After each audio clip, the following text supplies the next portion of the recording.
দ্বিমত করা মানে অবিশ্বস্ততা না, বিদায়ী মার্কিন রাষ্ট্রদূত পিটার হাস ঢাকায় যুক্তরাষ্ট্রের স্বাধীনতা দিবসের আয়োজনে বললেন একথা। তিনি বলেন, দেশপ্রেমীরাই প্রচলিত কাঠামোকে চ্যালেঞ্জ করে। 2022 সালের মার্চ মাসে বাংলাদেশে মার্কিন রাষ্ট্রদূত হিসেবে দায়িত্ব পালন শুরু করেন পিটার হাস। এরই মধ্যে মার্কিন প্রেসিডেন্ট জো বাইডেন বাংলাদেশে পরবর্তী রাষ্ট্রদূত হিসেবে মনোনয়ন দিয়েছেন ডেভিড মিলকে।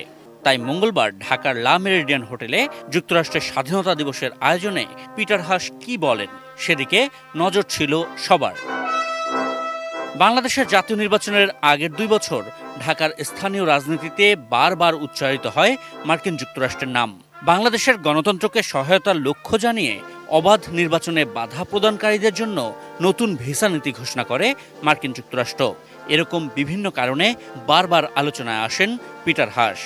ঢাকা ছাড়ার আগে জানালেন তার আকাঙ্ক্ষা 2 দেশের মধ্যে একটা ভালো সম্পর্ক তৈরির। Today, I would also like to express the desire to build an ever more perfect relationship between the United States and Bangladesh. Bangladesh এবং যুক্তরাষ্ট্র 2 দেশের স্বাধীনতার সংগ্রাম স্মরণ করে মার্কিন রাষ্ট্রদূত বললেন, 2 দেশের জন্যই গণতন্ত্রকে শক্তিশালী করতে প্রয়োজন দেশপ্রেমীদের। দেশপ্রেমিক কারা সেটারও বর্ণনা দিলেন Peter Haas. They are the dissidents, they are the journalists, they are the human rights activists, they are the opposition politicians, they are civil society activists. In short, they are anyone willing to challenge the status quo, to point out our shortcomings, and to fight for change. Just because they disagree does not mean that they are disloyal.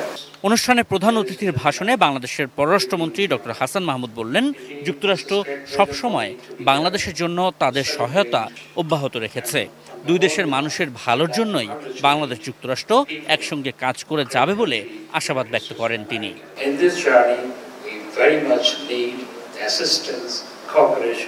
Ashikur Rahman Apu, এটি news, Dhaka.